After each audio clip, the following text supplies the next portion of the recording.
আজি আমাৰ এই অনুষ্ঠানত আমি মহিলা উদ্যমিতা আঁচনিখনৰ বিষয়ে আলোচনা কৰিম আৰু আমি কেনেকৈ এই আঁচনিখনৰ জৰিয়তে প্ৰত্যেকগৰাকী মহিলা উপকৃত হ'ব পাৰিব তাৰ বিষয়ে মই আপোনালোকক জনাম আৰু তাৰ পিছত আমি সকলোৱে আজিৰ 10,000 টকাৰ প্ৰথম কিস্তিৰ ধন লৈ আমি উভতি যাম।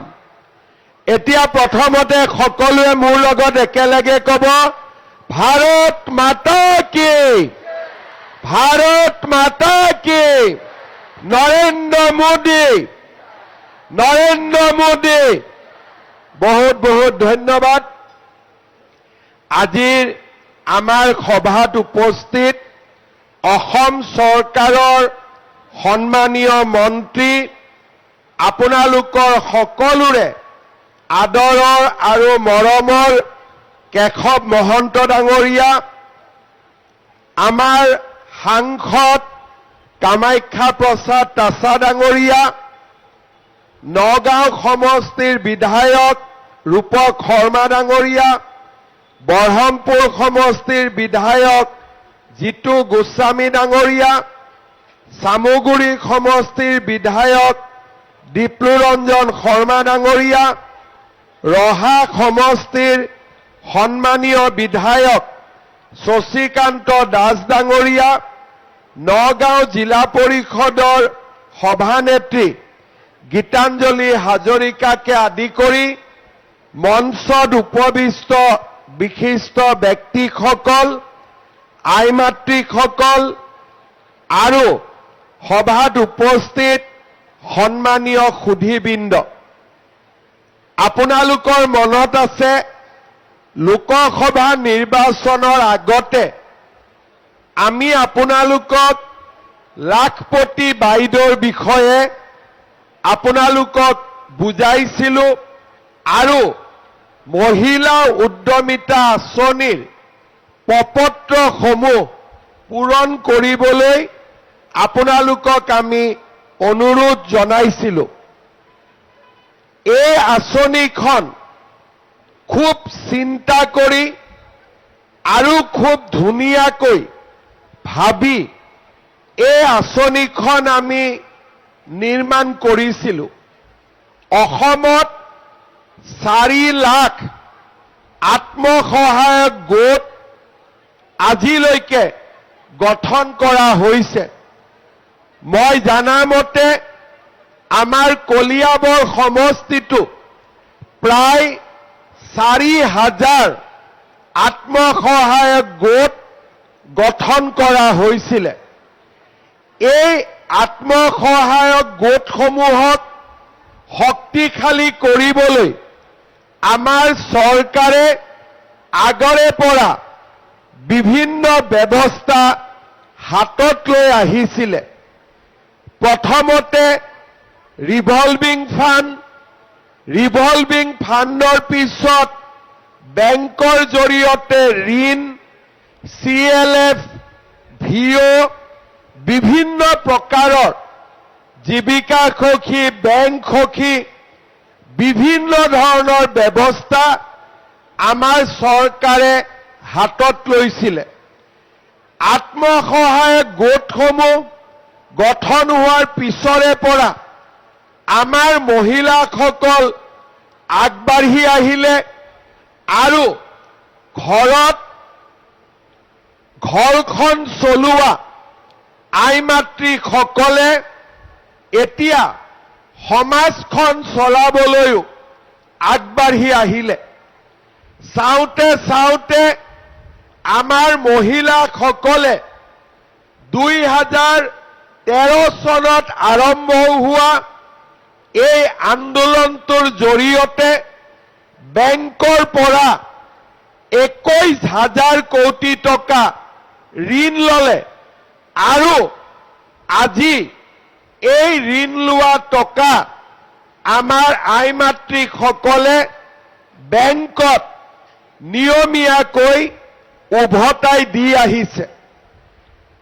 আমি চিন্তা কৰিছিলোঁ 4 লাখ আত্মসহায়ক গোট আৰু 40 লাখ মহিলা যি এটা নিয়মৰ মাজত বন্দী হৈ আছে, তেওঁলোক সংগঠিত হৈ আছে আৰু তেওঁলোকৰ মনত কাম কৰাৰ বাবে আগ্ৰহ আছে।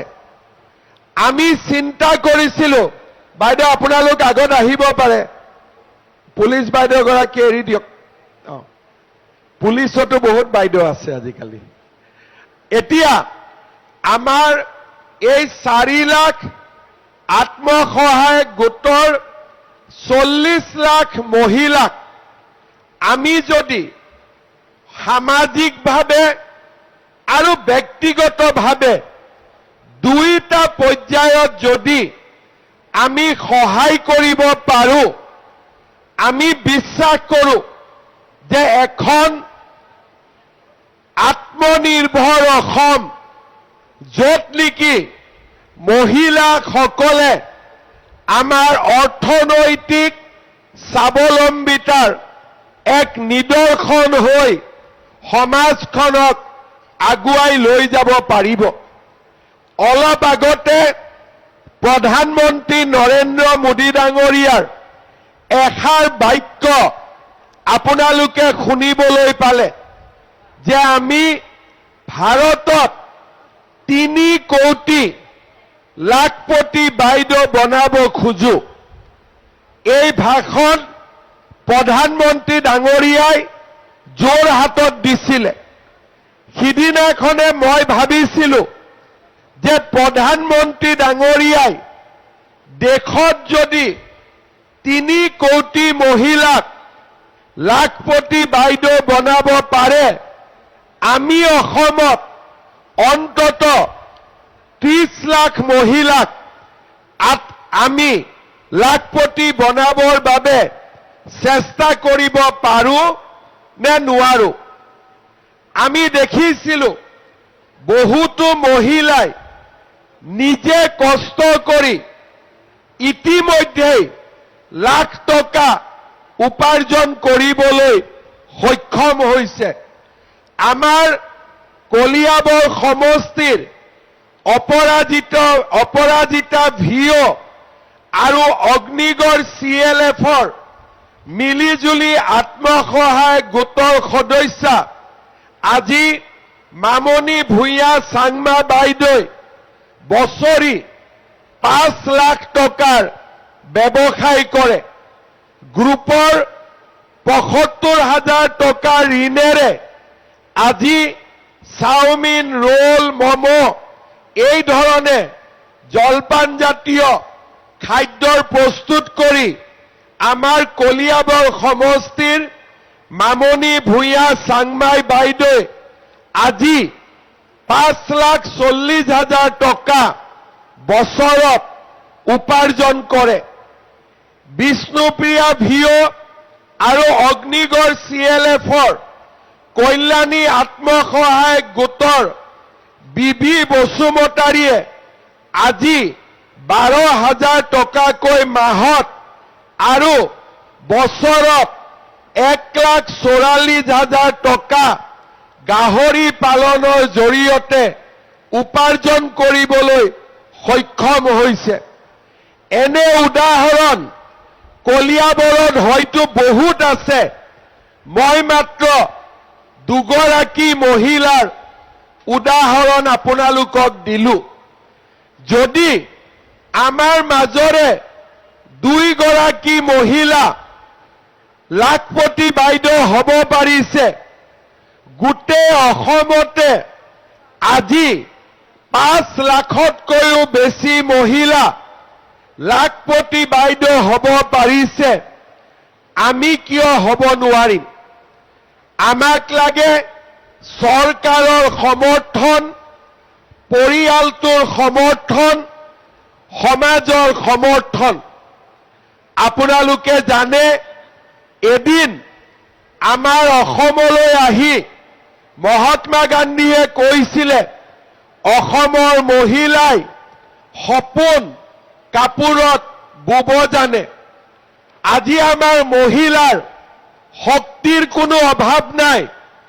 মহিলাক মাত্ৰ আমি আগবঢ়াই দিব লাগে। সেইবাবে আজি আমি আপোনালোকক 10,000 টকাৰ প্ৰথম কিস্তি ধন মুকলি কৰি দিম। মই এটা শব্দ কৈছো, আপোনালোকে বুজিব যে মই এটা শব্দৰ ব্যৱহাৰ কৰিছো, প্ৰথম কিস্তি। প্ৰথম কিস্তি মানে তাৰ মানে দ্বিতীয় কিস্তিও আছে, তৃতীয় কিস্তিও আছে। এতিয়া আজি আপোনালোকক আমি 10,000 টকা দিম। আৰু কোনে কোনে টকাটো দি মোবাইল ফোন কিনিব হাত উঠাওক।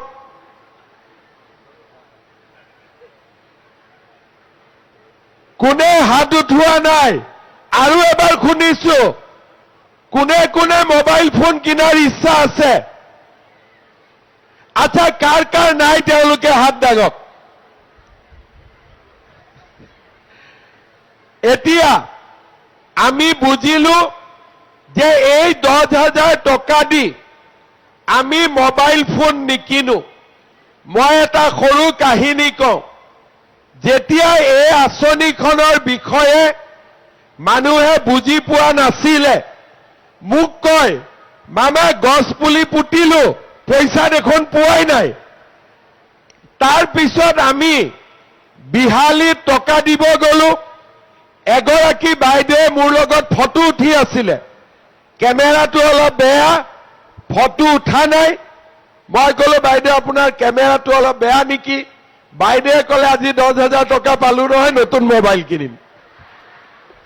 তেতিয়া মই বুজিলো যে বহুতে আঁচনিখনৰ বিষয়ে বুজি পোৱা নাই।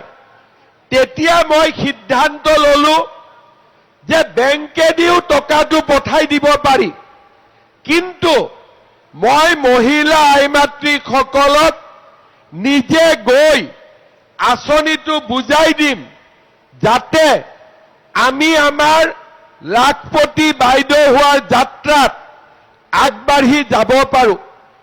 আজি অলপ সময় পিছতেই আপোনালোকে 10,000 টকাটো পাব। কি কামত ব্যৱহাৰ কৰিব? মই 3টা পৰামৰ্শ আপোনালোকক দিব খোজো। প্ৰথম, 10,000 টকাকৈ আমি পালো। আমাৰ এটা গ্ৰুপ আছে, গ্ৰুপত আমি 10,000 টকাকৈ জমা দিলো। গ্ৰুপটোত 1 লাখ টকা হ'ল। এতিয়া আমি গ্ৰুপটোৰ জৰিয়তে কাম কৰিব পাৰো আৰু 1 লাখ টকা বেংকত দেখিলে বেংকেও আপোনালোকক লোন দিব, ঋণ দিব। দ্বিতীয়, নহয় মোৰ গ্ৰুপত মই দিব খোজা নাই, কাৰণ গ্ৰুপত বেলেগ পইচা আছেই, হিচাপ নিকাচ আছেই, আৰু এটা টকা মই গ্ৰুপত দিব নোখোজো। ভাল কথা। কলিয়াবৰৰ আইমাতৃসকলে লিখিছে, আমি ছাগলী পালিম, তাঁতশাল কৰিম, মৌ-মাখি পুহিম, জলপান বনাম, আচাৰ বনাম, যি কাম কৰে মোৰ কোনো আপত্তি নাই। নিজাকৈও এই 10,000 টকা আমি ব্যৱহাৰ কৰিব পাৰিম। 3 নম্বৰ, গ্ৰুপতো দিব খোজা নাই আৰু নিজেও কিবা এটা কৰিবৰ কাৰণে সাহস পোৱা নাই। কি কৰিম 10,000 টকাটো? মোৰ স্বামীৰ কিবা এটা ব্যৱসায় আছে, মাছৰ ব্যৱসায় কৰে, তৰকাৰীৰ ব্যৱসায় কৰে, সৰুকৈ চাহ দোকান এখন আছে, বজাৰত দোকান এখন আছে। স্বামীৰ ব্যৱসায়তো আমি এই 10,000 টকা খৰচ কৰিব পাৰোঁ। অৰ্থাৎ গ্ৰুপত দিব পাৰোঁ, নিজে কৰিব পাৰোঁ, নহলে স্বামীৰ ব্যৱসায় ঘৰখনৰ ব্যৱসায়তো আমি এই 10,000 টকা লগাব পাৰোঁ।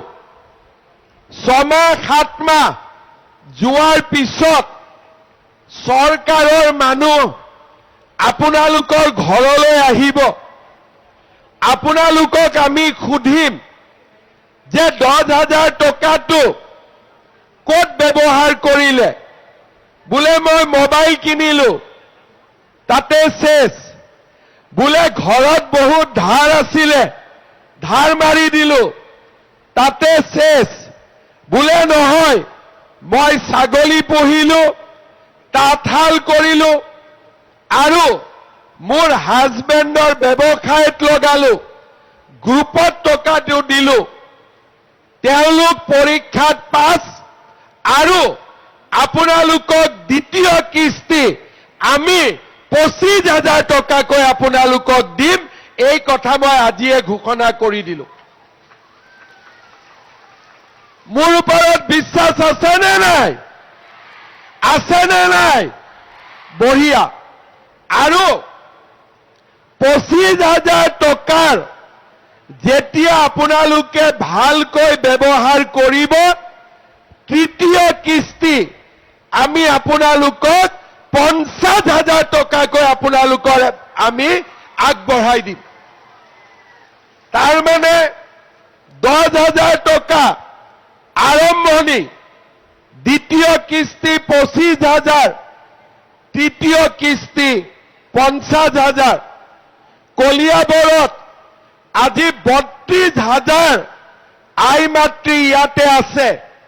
মোৰ মনটো ভাল লাগিব যেতিয়া আমি 25,000 দিব আহিম, 32,000 থাকিব লাগিব, এগৰাকী মহিলাও কমিব নোৱাৰিব। হ'ব? যোৱাকালি মোৰ খুব ভাল লাগিছিলে। মই যেতিয়া যোৱা বছৰ নিযুত মইনা আঁচনি দিছিলো, তেতিয়া মই ছোৱালীবিলাকক, মোৰ ভাগিনবিলাকক কৈছিলো, মামা আছে, পঢ়িব লাগিব, বিয়া হ'ব নোৱাৰিবি, আৰু ছেকেণ্ড ইয়াৰতো মই পইচা দিম, পইচা ল'ব আহিব লাগিব। যোৱাকালি মোৰ মনটো ইমান ভাল লাগিছে যে ফাৰ্ষ্ট ইয়াৰৰ পৰা ছেকেণ্ড ইয়াৰত এজনী ছোৱালীয়েও পঢ়া এৰা নাই, আৰু এইবাৰ আমাৰ 60,000 ছোৱালীয়ে নতুনকৈ কলেজত এডমিশ্যন লৈছে। আজি যেনেকৈ মোৰ ভাগিনবিলাকে মোৰ কথা শুনিছে, মই মাকসকলক, বৌসকলক, খুৰীসকলক অনুৰোধ কৰিম, আপোনালোকে এই 10,000 টকাটো ভাল কৰি ব্যৱহাৰ কৰক। অহাবাৰ কেশৱদাই আৰু ধুনীয়া মিটিং পাতিব, 25,000 টকাকৈ আমি আপোনালোকক দিব আহিম। হ'বনে নহ'ব? পুৰা হ'ব? কেশৱদাক মৰম কৰে নে নাই আপোনালোকে? কৰে নে নকৰে? তেতিয়াহ'লে মোৰ লগতে কৈ দিয়ক, কেশৱ মহন্ত, কেশৱ মহন্ত। বহুত বহুত ধন্যবাদ। এতিয়া মহিলা উদ্যমিতাৰ লগে লগে আমি আৰু মহিলাসকলৰ বাবে নতুন নতুন বহুত কাম আমি হাতত লৈছো।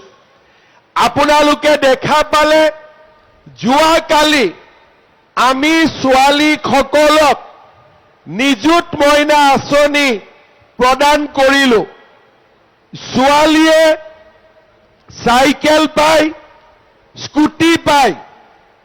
আমাৰ মাকসকলক আমি অৰুণোদয় আঁচনি দিয়া আৰম্ভ কৰিলো। যোৱাবাৰ ইলেকশ্যনৰ সময়ত যেতিয়া মই অৰুণোদয় দিছিলো, তেতিয়া কংগ্ৰেছৰ মানুহবিলাকে কৈছিলে যে ইলেকশ্যনৰ পিছত অৰুণোদয় বন্ধ হৈ যাব। অৰুণোদয় বন্ধ নহল। 830 টকাৰ পৰা অৰুণোদয় 1000 হল। 1000 টকাৰ পৰা 1250 টকা হল। এইবাৰ আমি ঠিক কৰিছো 1 জানুৱাৰীৰ পৰা আপোনালোকে যেতিয়া গেছৰ চিলিণ্ডাৰ কিনিব, গেছৰ চিলিণ্ডাৰ কিনাৰ লগে লগে অৰুণোদয় পৰিয়ালৰ ঘৰত 250 টকা টোপং কৰি গৈ একাউণ্টত সোমাই যাব। তাৰমানে গেছৰ দাম 950, 250 টকা চৰকাৰে দিব। গেছৰ দাম 550 টকা, 250 টকা চৰকাৰে দিব। 1250 লগত এই 250 টকা আমি যোগ কৰি দিম। তাৰ মানে অৰুণোদয় গৈ পেলাই 1500 টকা হৈ যাবগৈ। কলিয়াবৰ সমষ্টিত আমি 30,000 পৰিয়ালক অৰুণোদয় আঁচনি দিছো। কাৰ কাৰ পৰিয়ালত অৰুণোদয় পাইছে হাত দাঙক।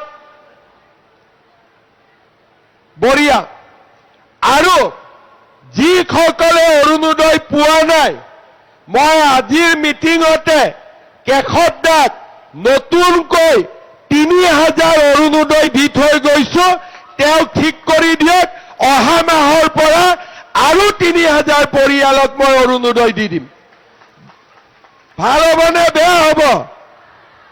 কংগ্ৰেছৰ মানুহবিলাকে কিন্তু অৰুণোদয় বহুত বেয়া পায়। কাৰণ তেওঁলোকে অৰুণোদয় ভাল নাপায়, তেওঁলোকে লুঙি আৰু ধুতিক ভাল পায়। আপোনালোকে মোক কওকচোন, লুঙি ধুতি ভাল নে অৰুণোদয় ভাল? অলপ ডাঙৰ কৰি কওক, কংগ্ৰেছে শুনিব লাগিব নহয়। লুঙি ধুতি ভাল নে অৰুণোদয় ভাল? বঢ়িয়া। এতিয়া ইয়াৰ লগতে আমি আপোনালোকক ৰেচন কাৰ্ড দিছো। ৰেচন কাৰ্ডৰ লগত আমি আপোনালোকক আয়ুষ্মান ভাৰত, আয়ুষ্মান অসমৰ কাৰ্ড দিছো, যাতে 5 লাখ টকালৈকে আমি বিনামূলীয়া চিকিৎসা পাব পাৰো। এই নৱেম্বৰ মাহৰ পৰা আপোনালোকক আমি বজাৰতকৈ কম দামত ৰেচন কাৰ্ডৰ জৰিয়তে দালিও দিম, নিমখো দিম আৰু চেনিও দিয়াৰ কাম আমি আৰম্ভ কৰিম। দালি পাব, নিমখ পাব আৰু চেনিও পাব। এইখিনিও ব্যৱস্থা আমি হাতত লৈছো। গুৱাহাটীত এখন মিটিং হৈছিলে। মিটিঙত মই কলো যে অহাবাৰ ইলেকশ্যনত জিকিলে আই মাতৃসকলক মই মিঠাতেলো দিম। কংগ্ৰেছে ক'লে যে মিঠাতেল কিয় দিব লাগে? তেতিয়া মই কংগ্ৰেছবিলাকক কৈছো যে মিঠাতেলৰ মূল্য আপোনালোকে বুজি নাপাব। কাৰণ আপোনালোকক মায়ে সৰুতে বুজিলে যে এওঁলোকটো কংগ্ৰেছীয়ে হ'ব, এওঁলোকক মৰম কৰি লাভ নাই। কিন্তু আমাৰ মায়ে আমাৰ যেতিয়া বেমাৰ হয় সদায় মিঠাতেল আৰু নহৰু গৰম কৰিয়ে আমাক মালিচ দিছিলে। হয়নে নহয় কওক আপোনালোকে? গা বেয়া হলে ল'ৰা ছোৱালীক আপোনালোকে মিঠাতেলেদি মালিচ কৰে নে নকৰে? কৰে নে নকৰে? কংগ্ৰেছৰ মানুহবিলাকে ঘৰুৱা কথা বুজি নাপায়। মাজে মাজে মই ধেমালিতে কওঁ, তহঁতি মাৰ পেটৰ পৰা জন্মই হোৱাই নাই, কোনোবা মেচিনৰ পৰাহে জন্ম হৈছিলি বুলি। কাৰণ যোনে মাৰ পেটৰ পৰা জন্ম হৈছে তেওঁ নিজে বুজি পায় যে মাজনীৰ কাৰণে মহিলা উদ্যমিতাৰ কিমান প্ৰয়োজন, অৰুণোদয়ৰ কিমান প্ৰয়োজন আৰু ঘৰখন চলাবৰ কাৰণে খৰচটো কমি গলে মহিলাসকলে কিমান অশান্তিৰ পৰা হাত সাৰিব পাৰে। যদি অৰুণোদয় নাথাকে, লাইটৰ বিলটো দিবৰ কাৰণে কাবাৰ ওচৰত হাত পাতিব লাগে। আজি ল'ৰা ছোৱালীৰ টিউচনৰ পইচাটো দিওঁতে কাবাৰ ওচৰত হাত পাতিব লাগে। প্ৰত্যেক মাহৰ 10 তাৰিখে যেতিয়া অৰুণোদয় টকা সোমায়, আমাৰ মহিলাসকলে কিমান আনন্দ পায় সেয়া মাত্ৰ মহিলাসকলে বুজি পাব পাৰে, বেলেগে তাক অনুভৱ কৰিব নোৱাৰে। আই মাতৃসকল, এতিয়া আমি আৰু বহুত কাম কৰিছো মহিলাসকলৰ বাবে। মই মুখ্যমন্ত্ৰী হোৱাৰ পিছত অসমত কম বয়সতে যাতে ছোৱালীক কোনেও বিয়া দিব নোৱাৰে, চাইল্ড মেৰেজৰ এগেইনষ্টত আমি কাম কৰিলো। আজি মই অত্যন্ত আনন্দিত যে আমাৰ অসমত আজি শিশুৰ বিবাহ এক প্ৰকাৰ বন্ধ হৈছে। আজি আমাৰ অসমত মহিলাৰ বিৰুদ্ধে অপৰাধ দ্ৰুত গতিত হ্ৰাস পাইছে। ধৰ্ষণৰ পৰা, মলেষ্টেশ্যনৰ পৰা যৌতুক বিচৰালৈকে যিমানবিলাক বেয়া কাম আছিলে, আজি সেইবোৰ লাহে লাহে নোহোৱা হৈছে। এতিয়া মই আৰু এটা কাম কৰিব খুজিছো, এখন নতুন আইন আনিব খুজিছো। এগৰাকী মায়ে, আমাৰ অসমত বহুত মানুহ আছে, গিৰিয়েকে এগৰাকীক বিয়া কৰালে, 3-4 বছৰ পিছত আৰু এজনীক বিয়া কৰায়, 10 বছৰ পিছত আৰু এজনীক বিয়া কৰায়। এনেকুৱা মানুহ আছে যোনে ঘৰত 4 গৰাকীকৈ ঘৈণীয়েকক বিয়া কৰাই লৈ আহিছে। এই নৱেম্বৰ মাহত মই নতুন এখন আইন আনি আছো। কোনোবা গিৰিয়েকে এগৰাকীতকৈ যদি বেছি ঘৈণীয়েকক বিয়া কৰাই 7 বছৰ জেলত যাব লাগিব। 7 বছৰ জেলত যাব লাগিব। ভাল হ'বনে নহ'ব? ভাল হ'বনে নহ'ব?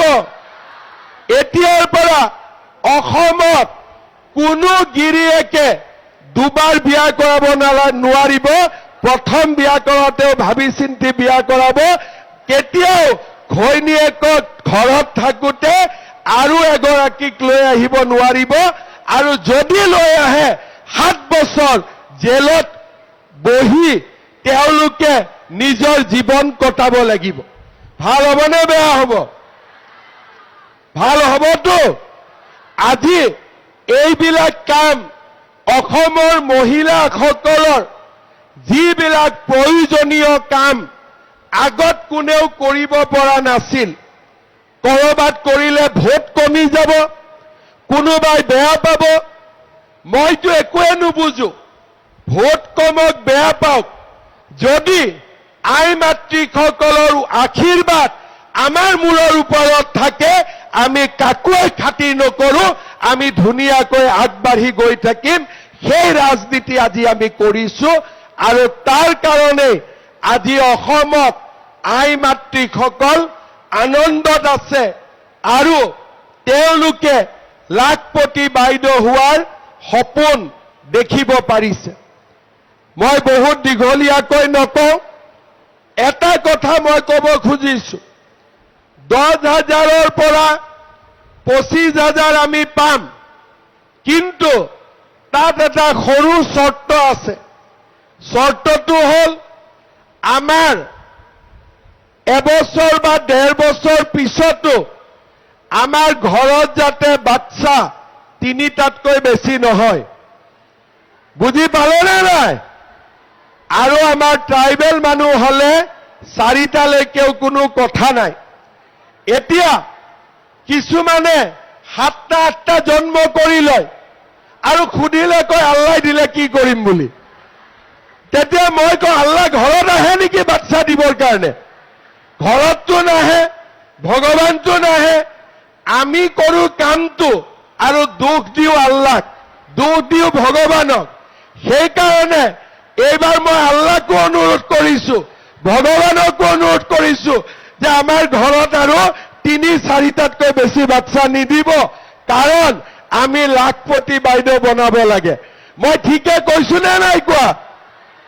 সেইকাৰণে আজি এই লাখপতি বাইদেউ আঁচনিখন অকল মাত্ৰ আঁচনি নহয়, ইয়াৰ লগত ছচিয়েল মেছেজ আছে, ইয়াৰ লগত ইকনমিক মেছেজ আছে, ইয়াৰ লগত নাৰীৰ সবলীকৰণৰ ডাঙৰ মেছেজ আছে। আজি 32,000 আই মাতৃ ইয়াতে উপস্থিত আছে। কলিয়াবৰ সমষ্টিৰ উন্নয়নৰ কাৰণে মন্ত্ৰী কেশৱ মহন্ত ডাঙৰীয়া তেখেতৰ প্ৰচেষ্টাত আজি আমি বহুবিলাক কাম কৰিব পাৰিছো। নতুন কলেজ হৈছে, ৰাস্তা হৈছে, আজি আমাৰ ইয়াতে সমজিলা হৈছে, ল' কলেজ হৈছে, কাজিৰঙাৰ ওপৰত নতুনকৈ এলিভেটেড কৰিডৰ হ'ব, যাতে বন্য জীৱ-জন্তুৰ মৃত্যু হ'ব নোৱাৰে। বানপানীৰ সময়তো তেখেতসকল বন্য জন্তুবিলাক যাতে নিৰাপদে থাকিব পাৰে। আজি আমাৰ যিখন ষ্টেডিয়ামত আমি আছো, টি-আও ষ্টেডিয়াম, ইয়াতে কেশৱ মহন্ত ডাঙৰীয়াই নতুন কৰি ইনডোৰ ষ্টেডিয়াম এটা বনাবৰো আজি কাম আৰম্ভ কৰিব। কেশৱ মহন্ত ডাঙৰীয়াক মই আৰু এটা ডাঙৰ কাম দি থৈছো। আমাৰ চাহ বাগিচাৰ লাইনত যিবিলাক আই মাতৃ থাকে, পৰিয়াল থাকে, তেওঁলোকক যাতে আমি মাটিৰ পট্টা দিব পাৰো, তাৰ কাৰণেও আজি আমি কাম হাতত লৈছো। আমাৰ চাহ বাগিচাৰ আই মাতৃসকলে নিজে বুজি পায় যে মাটিৰ অধিকাৰ নোহোৱাৰ কাৰণে ঘৰখন কিমান পিছুৱাই থাকিবলগীয়া হৈছিল। সেইবাবে আপোনালোকে কেশৱ মহন্ত ডাঙৰীয়াক আশীৰ্বাদ কৰিব, কামাখ্যা তাছাক আশীৰ্বাদ কৰিব, আমাৰ চামুগুৰি সমষ্টিৰ বিধায়ক ডিপ্লুৰঞ্জন শৰ্মাকো আশীৰ্বাদ কৰিব। কেশৱ দাই সমষ্টিটোক আগবঢ়াই লৈ যাবলৈ সদায় প্ৰচেষ্টা কৰে আৰু আমি এই প্ৰচেষ্টাৰে অনাগত দিনত আগুৱাই লৈ যাব লাগিব। এই 5 বছৰত সম্ভৱ নহ'ব, কিন্তু মই গহপুৰত যোৱাবাৰ ইলেকশ্যনৰ সময়ত কৈছিলো যে যদি আমি গহপুৰত ইলেকশ্যন জিকো, আকৌ যদি আমাৰ চৰকাৰ হয়, গহপুৰত কনকলতা বৰুৱা ৰাজ্যিক বিশ্ববিদ্যালয় বনাম। মোৰ মনত এটা সপোন আছে, আমাৰ কলিয়াবৰতো এখন বিশ্ববিদ্যালয় নিৰ্মাণ কৰাৰ। যদি ভগৱানে আমাক শক্তি দিয়ে, আমি নিশ্চয় এই কামতো আগবাঢ়ি যাম। পুনৰ এবাৰ আপোনালোক সকলোকে আকৌ এবাৰ মই ধন্যবাদ জনালো, অভিনন্দন জনালো। এতিয়া মই এটা গুৰুত্বপূৰ্ণ কথাৰে সামৰণি মাৰিব খুজিছো। আজি আমাৰ ইয়াতে 32,000 আই মাতৃ আছে। আমি যদি লাইন কৰি চেক লওঁ, ৰাতি 10টা বজাতো চেক নাপাওঁ, আৰু চেক নোলোৱাকৈ ঘৰত গ'লেও ঘৰত বহুত জোকাব আজি। গতিকে চেক লৈ যাবই লাগিব। সেইকাৰণে আমি চেকখিনি ভিঅ' বাইদেউসকলৰ হাতত দি দিম। ভিঅ' বাইদেউসকলে গ্ৰুপৰ সভাপতিৰ হাতত দি দিব, আৰু গ্ৰুপৰ সভাপতিয়ে আপোনালোকক বিতৰণ কৰি দিব। 2 ঘণ্টাতে আপোনালোকে চেকখিনি পাবৰ কাৰণে সক্ষম হ'ব। অকণমান সহযোগিতা কৰিব, প্ৰথমতে ভিঅ' বাইদেউৰ পৰা গ্ৰুপৰ সভাপতিৰ পৰা আপোনালোকৰ হাতলৈ আজিয়ে আমি গোটেইখিনি কাম শেষ কৰি দিম, যাতে আমি সুন্দৰভাৱে ঘৰত ঘূৰি গৈ ৰাতিৰ ভাত সাজ আজি আমি ভাল কৰি বনাম, যাতে মালিকক ঘৰত ভাল কৰি খুৱাব পাৰো। হ'বনে নহ'ব? আজি অলপ ভাল কৰি বনাব। ৰাতিপুৱা চাহ খাব পৰা নাই নহয়, আপোনালোকৰ ওপৰত খং উঠিয়ে আছে। গতিকে গৈয়ে হাঁহি মাৰি ৰাতিৰ ভাত সাজ ধুনীয়াকৈ খুৱাই দিব, আকৌ ধুনীয়াকৈ মৰম লাগি যাব। হ'ব? গতিকে সকলোকে এইখিনি অনুৰোধেৰে মই মোৰ বক্তব্যৰ সামৰণি